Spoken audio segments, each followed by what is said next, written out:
무조건적으로 수구보수를 지지하는 분들은 이제는 이념적인 눈꺼풀을 벗어버리고 나치로 인해 망했던 독일과 과거 동아시아 국가들이 왜 공산당의 선전성동에 무너졌는지 잘 인식하여야 할 것입니다. 현 공산당을 배척하는 것도 중요합니다. 그러나 더 배척해야 하는 것은 현 정부의 부패와 무능을 알리는 언론에 대한 윤 정부의 통제입니다. 언론 통제를 통해 수구보수 정권의 실정과 무능을 숨길 뿐만 아니라 능력과 역량으로 포장할 것입니다. 이는 대한민국의 쇠퇴를 가속화시키고 결국 대한민국을 수렁으로 빠뜨릴 것입니다. 과거 공산화된 국가들의 역사를 보시길 바랍니다. 그 역사는 분명하게 말하고 있습니다. 바로 수구화된 정부와 정치인으로 인해 나라가 부패하다가 쓰나미처럼 밀려들어오는 공산주의에 대응하지 못해 결국 공산화가 된 것이라고 말입니다.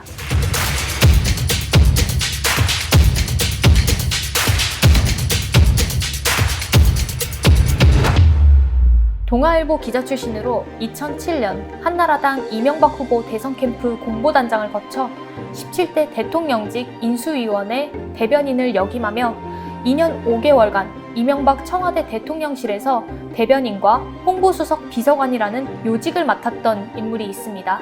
바로 이동관 방송통신위원회 위원장입니다. 이 위원장은 이명박 정부 시절 출입기자 수를 줄이는 시도를 하고 기자가 특정 질문을 하지 못하게 막았으며 네티즌과 언론을 상대로 줄소송을 했습니다. 또한 이 위원장 때 공영방송사장 해임과 낙하산 사장 선임, 종편 출범, 언론인 해직 사태 등 이명박 정부의 언론장악 중심에 있었던 인물입니다. 이런 그가 윤석열 정부에서 다시 두각을 드러내고 있습니다. 지난 10월 26일 열린 국회 과학기술정보 방송통신위원회 종합감사에서 이 위원장은 누가 봐도 명백한 가짜뉴스가 범람하고 있다고 말했습니다. 당연히 이 위원장 말대로 가짜뉴스는 문제입니다. 그러나 따져봐야 하는 것은 그동안 이명박 정부의 잘못을 감추고 국민들을 호도하기 위해서 언론을 자기 입맛대로 휘두르던 이 위원장과 그를 방통위원장에 앉힌 윤석열 대통령이 무슨 기준을 가지고 가짜뉴스를 운운하냐는 것입니다. 결국 윤 정부에게 불리한 내용을 가짜뉴스로 규정하는 것 아니겠습니까? 이런 관점에서 최근 이 위원장의 행보는 한마디로 언론 길들이기라고 할 수 있습니다. 마치 전체주의 독재 국가에서 언론을 통제한 것처럼 말입니다. 그래서 이번 시간에는 역사 속 대표적인 전체주의 독재 국가였던 나치의 언론 통제와 현 윤석열 정부의 언론 장악과 길들이기가 어떻게 맥을 같이 이뤄지고 있는지 알아보도록 하겠습니다. 나치에서 언론 통제에 앞장섰던 인물이 바로 선전장관 괴벨스였습니다. 그는 자신의 사람으로 물갈이하는 것도 모자라 정치 권력과 결탁하기 위해서 언론 구조를 바꾸는 것에 주력했는데요. 먼저 어떻게 사람을 물갈이했는지 보도록 하겠습니다.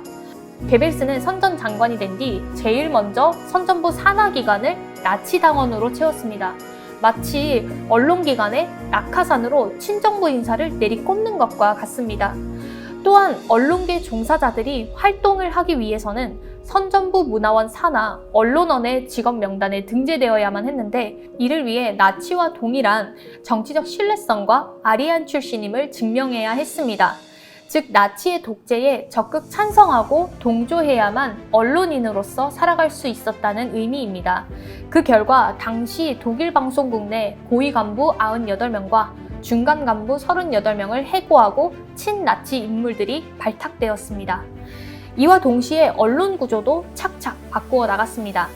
당시 통신사 3개를 독일 통신사로 통폐합하여 괴벨스의 선전부 하에 업무 감독을 받으면서 국가가 독점하는 형태를 띠게 되었고 히틀러의 정치 활동을 대대적으로 보도했습니다. 그리고 언론심의회를 통해 나치의 입맛에 맞게 보도 방향을 설정했는데 1933년부터 1945년까지 약 7만 5천 건의 지시가 내려졌다고 합니다. 또 좌파 언론의 폐간 조치도 주도하면서 언론의 좌우 균형성을 파괴해 버렸습니다.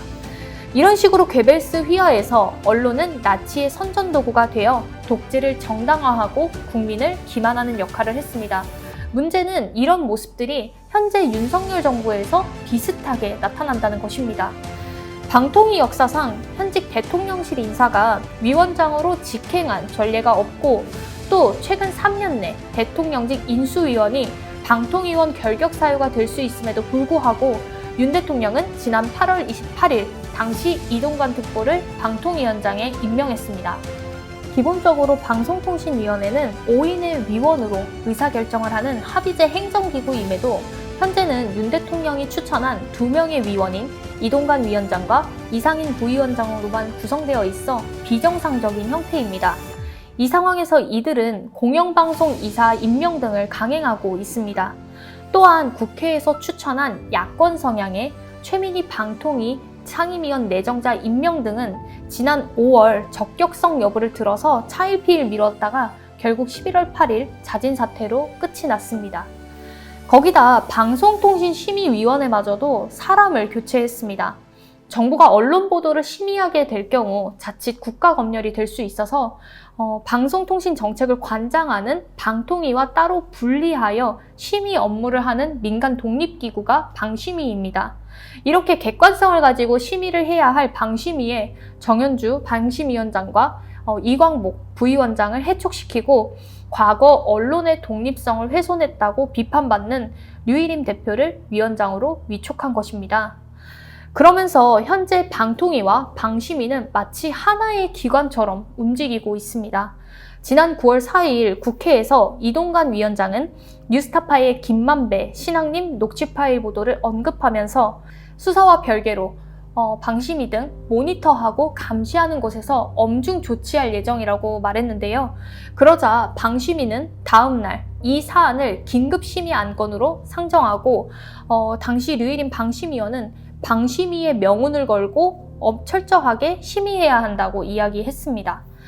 또한 관례와 다르게 류일임 위원장이 직접 방송 프로그램을 심의하는 방송심의소위원회 위원장을 맡아 정부의 비판적인 시사보도 프로그램에 중징계 제재를 가하고 있습니다. 왜 제재를 해야 하는지 정당한 이유나 법적 근거도 제시하지 않은 채 말입니다. 때로는 법정 제재가 필요할 때 방송 제작진들을 불러 의견 진술을 받곤 하는데 단순한 사안까지 파고들어서 추궁하듯 의견 진술을 강행하고 있는 상황입니다. 무엇보다 현재는 방통위에서 정보통신망법으로 인터넷 언론을 심의하여 유해 정보를 판단하고 시정 요구까지 하겠다는 입장인데 이미 언론중재법 등으로 규제받고 있는 인터넷 언론을 굳이 방통위가 심의하겠다는 것입니다. 결국 윤 정부는 앞서 말한 전체주의 독재국가 나치처럼 방통위, 공영방송, 방심위 순으로 사람을 물갈이하고 구조를 바꾸면서 기존 언론사와 방송사뿐만 아니라 인터넷 언론까지도 손보고 있는 상황입니다. 이렇게 되면 제재를 받아 조직 전체에 불이익이 가게 되는 현 상황에서 언론은 당연히 정부의 눈치를 볼 수밖에 없는 것이죠. 수구보수는 권력을 잡으면 언제나 가짜뉴스를 바로잡겠다는 명분으로 언론을 길들여 왔습니다. 이로 인해 언론의 공정성과 객관성이 훼손되는 것은 물론이고 종국에는 국민의 사고를 지배하고 통제하려는 속셈입니다. 우리는 이동관이라는 사람 하나를 보고 있지만 그 뒤에는 엄청난 언론 길들이기와 국민을 구속하려는 수구보수의 큰 그림이 있기 때문에 이에 대해서 우리가 절대 간과해서는 안 될 것입니다. 무조건적으로 수구보수를 지지하는 분들은 이제는 이념적인 눈꺼풀을 벗어버리고 나치로 인해 망했던 독일과 과거 동아시아 국가들이 왜 공산당의 선전선동에 무너졌는지 잘 인식하여야 할 것입니다. 현 공산당을 배척하는 것도 중요합니다. 그러나 더 배척해야 하는 것은 현 정부의 부패와 무능을 알리는 언론에 대한 윤 정부의 통제입니다. 언론 통제를 통해 수구보수 정권의 실정과 무능을 숨길 뿐만 아니라 능력과 역량으로 포장할 것입니다. 이는 대한민국의 쇠퇴를 가속화시키고 결국 대한민국을 수렁으로 빠뜨릴 것입니다. 과거 공산화된 국가들의 역사를 보시길 바랍니다. 그 역사는 분명하게 말하고 있습니다. 바로 수구화된 정부와 정치인으로 인해 나라가 부패하다가 쓰나미처럼 밀려들어오는 공산주의에 대응하지 못해 결국 공산화가 된 것이라고 말입니다. 그냥 공산국가가 세워진 적은 없습니다. 이제는 바른 시각과 관점을 가지고 이 땅에서 수구보수와 뉴라이트를 반드시 몰아내야 할 것입니다. 그리고 올바른 국가안보 정신을 바탕으로 강한 대한민국을 만들어 가야 할 것입니다.